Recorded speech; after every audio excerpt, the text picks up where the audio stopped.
An Adventure at Brownville. There was only one school in Brownville, and I was the only teacher. Brownville was a small town and had few young people, but many visitors stayed there in the summer. Brownville has some of the finest views in the state of California. The town lies between hills that are covered in beautiful, colorful trees. In the hills, the air is fresh and clear. Many visitors came to Brownville to improve their health.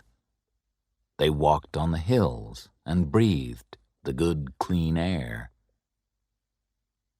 I saw many of these visitors because I lived in a boarding house. In summer, the house was full of guests, and I talked to most of them.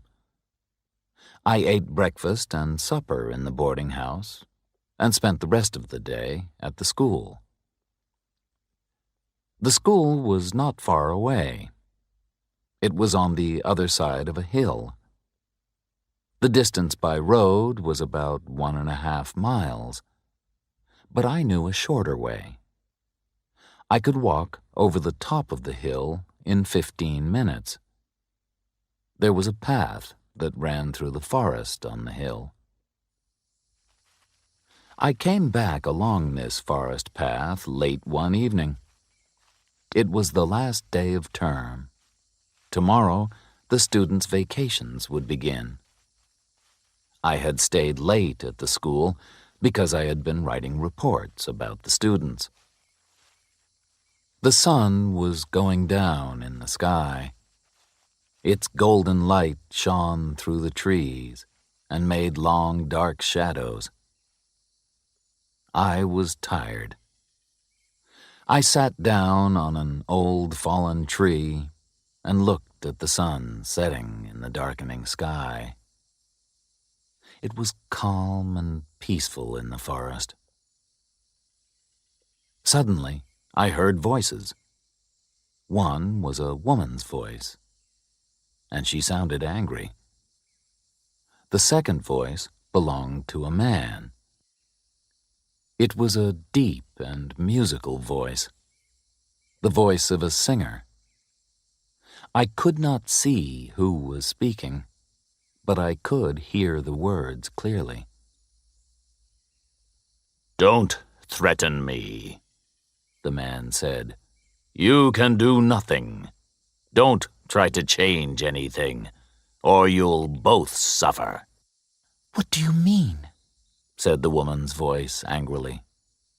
It was a cultivated voice. She spoke clearly and well.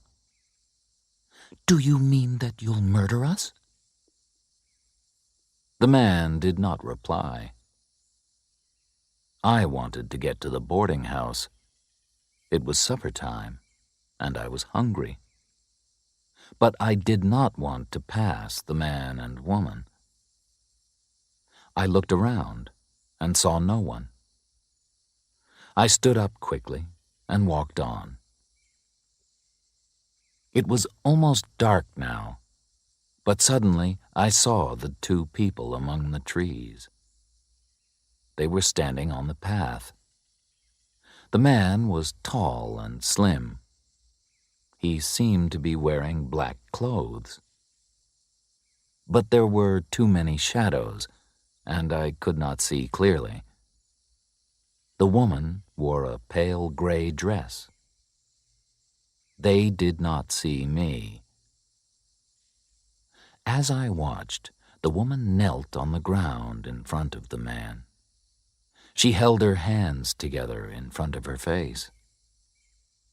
Was she begging for the man's help? Or was she praying that he would not hurt her? I did not like this scene. There was trouble here. I stepped behind a large tree. When I looked at the path again, the man and woman had disappeared. I walked on until I saw the light of the lamps shining from the windows of the boarding house. The scene of the man and the woman in the forest stayed in my mind. It had made me feel unhappy and uncomfortable. I saw some new guests at breakfast the next morning. A young woman sat at a table opposite mine, but she was not the woman who I had seen last night. Then a younger lady entered the dining room. The two young women looked very similar, and they were both extremely pretty. When the second young lady spoke, I recognized her voice immediately. I had heard it in the forest. The two ladies were sisters. I guessed that they were about 18 and 20 years old. I finished my coffee and left the dining room quickly. We were the only people in the room, and I did not want to listen to their private conversation. That would be rude, and I did not want them to notice me. I did not see the tall, slim man, but I heard him. He was in the garden of the boarding house. As I had guessed, he was a singer. He was practicing his singing. He was singing La Donna è mobile, a song from Verdi's opera Rigoletto.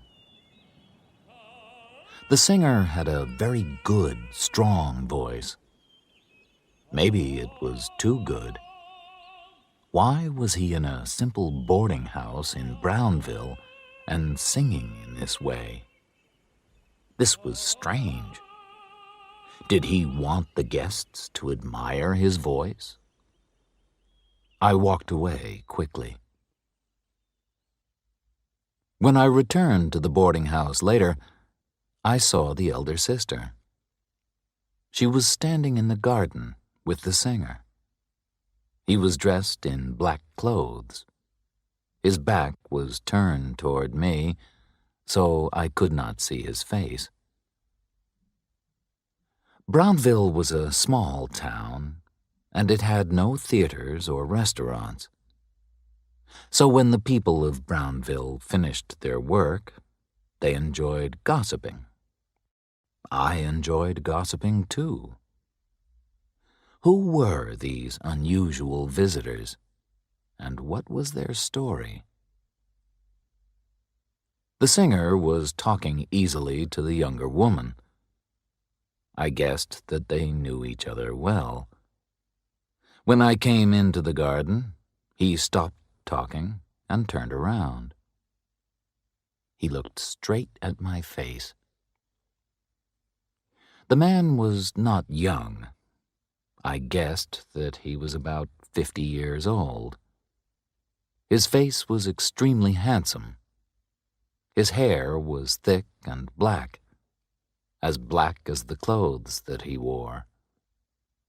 And the clothes were very fine. They were smart, fashionable, and well-made. They looked expensive.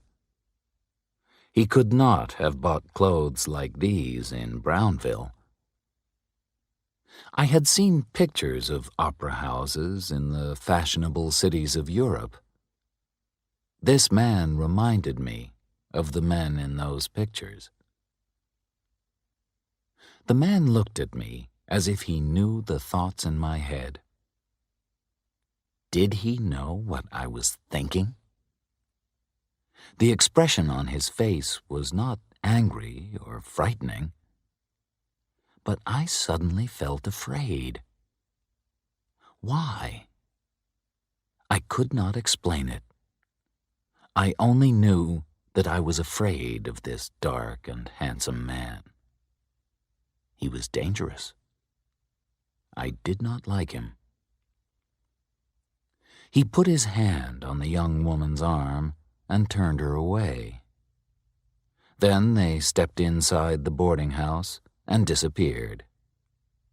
Neither of them spoke to me. The landlady of the boarding house always liked to gossip. She always had the latest news and was happy to talk about it. So I asked her about the new guests. The two girls are Pauline and Eva Maynard, and they've come from San Francisco, the landlady said. Pauline is the older sister. The man's name is Richard Benning.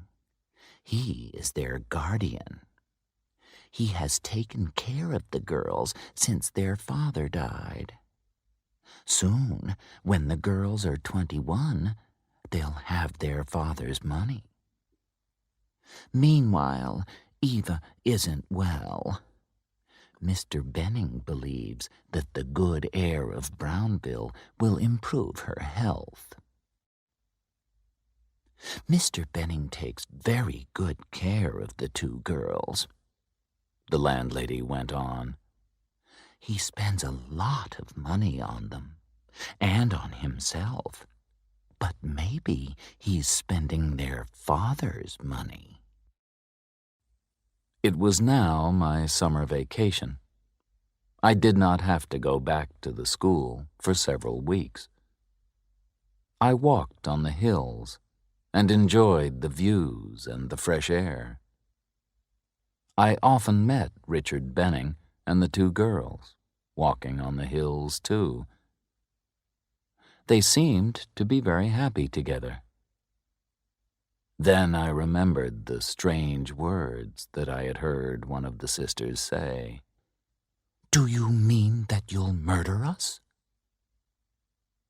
Why had Eva Maynard said this? For a short time, I forgot those frightening words. Then, one morning, the people of Brownville were all talking about a tragedy.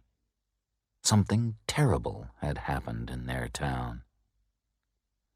Pauline Maynard, the elder sister, had died. Many people came to the boarding house to say a few kind words. I went into the sitting room.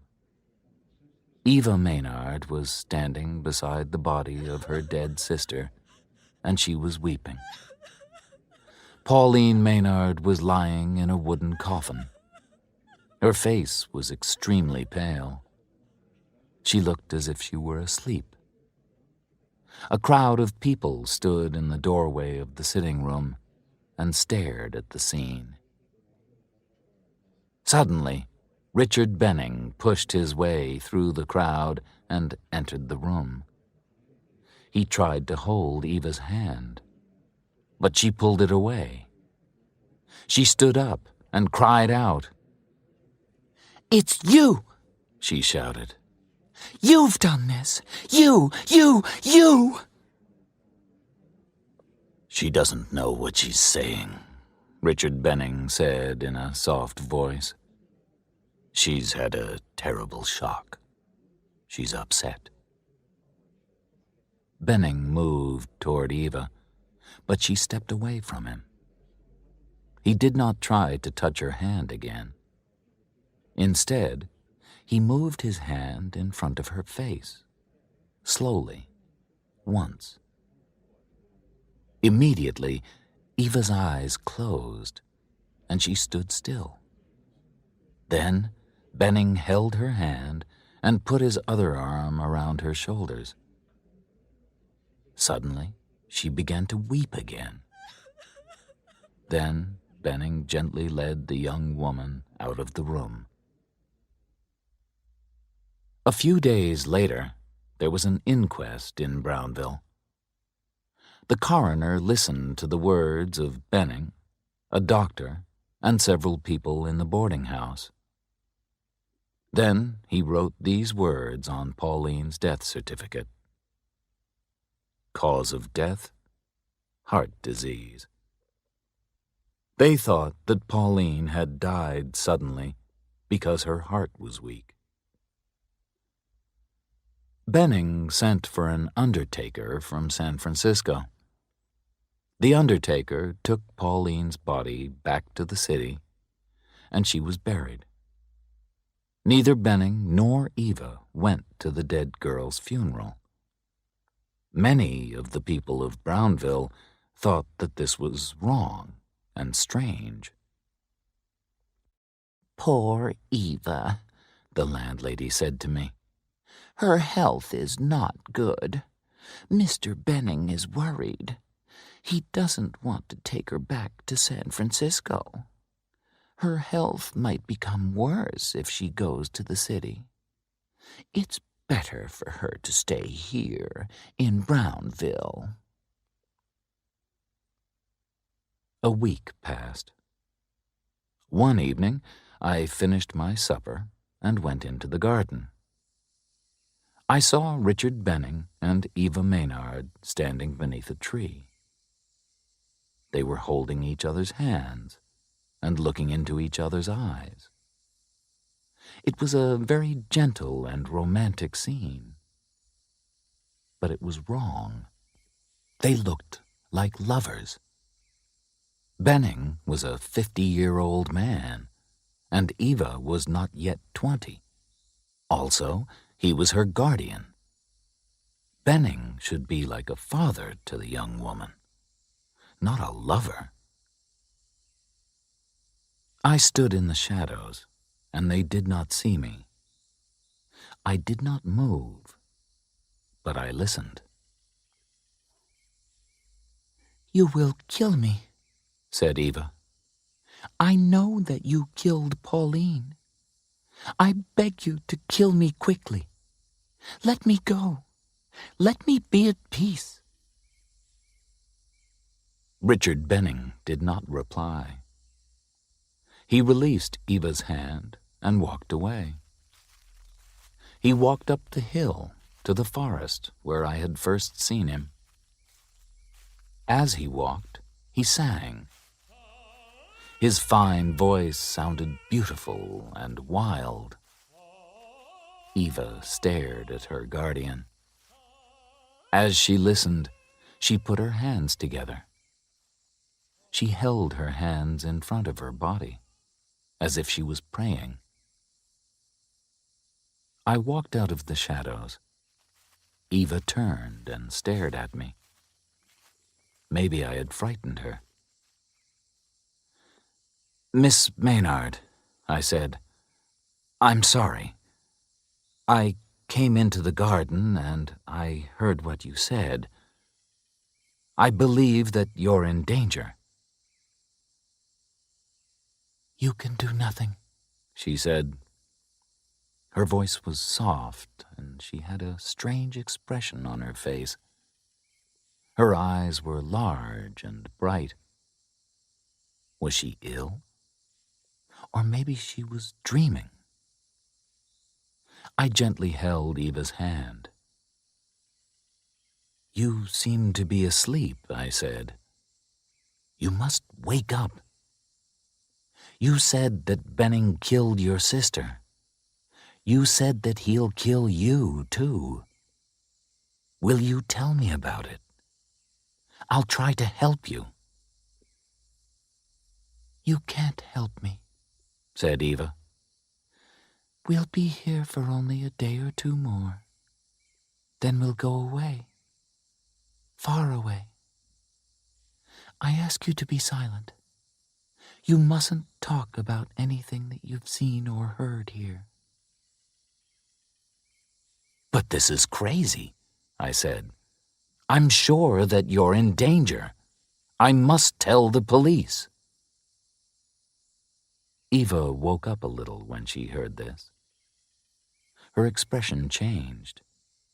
She became cold and polite. "This is my business, not yours," she said. "But your sister died here, in Brownville," I said. "And she died suddenly. Now you are in danger. The people of Brownville might be in danger, too. You must tell me what happened. Didn't you love your sister?" "Yes, I loved her," said Eva. "But I love him more. Do you think that the police will believe you? You heard a secret conversation. If you talk about it, I'll say that your words are lies. No one will believe your story." Suddenly, she smiled. It was a beautiful, sweet smile. I could not believe her words. They were so hard and cold. Eva held my hand tightly. "Come with me," she said. "We'll walk together. He will be away all night. He won't know that you've been with me. We'll walk and talk, and you'll forget what you've seen and heard. You'll forget about us." Truly, I did not know the ways of women then. I was happy to walk in the garden with Eva Maynard. I was a little in love with this beautiful young woman. We talked about the people of Brownville, and we talked about their love of gossip. I did not want to go to my bed. Before I said good night, I asked Eva to walk with me the next day. "There's an old mill on the top of the hill. Will you walk there with me tomorrow afternoon? We can enjoy the fine views from the mill." "If he's not here, yes, I'll walk there with you," said Eva. I went to bed feeling happy. I smiled happily as I fell asleep. The next morning, I awoke feeling even happier. Today is going to be a special day, I thought. Eva was not in the dining room at lunchtime. Maybe I had hoped for too much. I am only a school teacher in a small town, and I am not very rich or very handsome. But I was not disappointed. Eva came into the garden. Benning must have gone away. I was the happiest man in the world. Eva said nothing as I followed her up the path to the old mill. She knew the way there because she had walked to the mill many times with her guardian. Eva and I did not have a conversation, but she sang songs. She sang happy and sad songs. Her feelings changed as quickly as clouds pass across the sky. 1 minute sunshine, the next minute shadow. I was happy to be with her, whatever she felt. She walked, and I followed. When we came to the mill, she did not stop walking. She crossed an old wooden bridge and took the path up the high hill. It was the path to a place called the Eagle's Nest. This was where the path ended, on a cliff high above the forest. The view from the Eagle's Nest was beautiful. I was a little afraid. The view was fine, but I did not like to go near the edge of the cliff. The ground was more than 200 feet below us. But Eva stood on the cliff's edge and looked up, not down. Suddenly, I heard footsteps, and Richard Benning came and stood beside us. "I saw you walking on the path," he said carelessly, "so I came up too." Eva turned toward us. She still stood on the edge of the cliff. Her eyes were shining, and she was smiling. There was a look of love on her face. "I'm so glad that you came," she said. She was staring at Benning, Her loving expression showed that she was telling the truth. But then I saw something else in her expression. Eva's mouth was smiling, but suddenly there was fear in her eyes. She looked like a frightened animal. With a smile on her lips and fear in her eyes, Eva stepped backward. She fell over the edge of the cliff to the ground below. Benning and I ran down the path to the bottom of the cliff. He got there before me.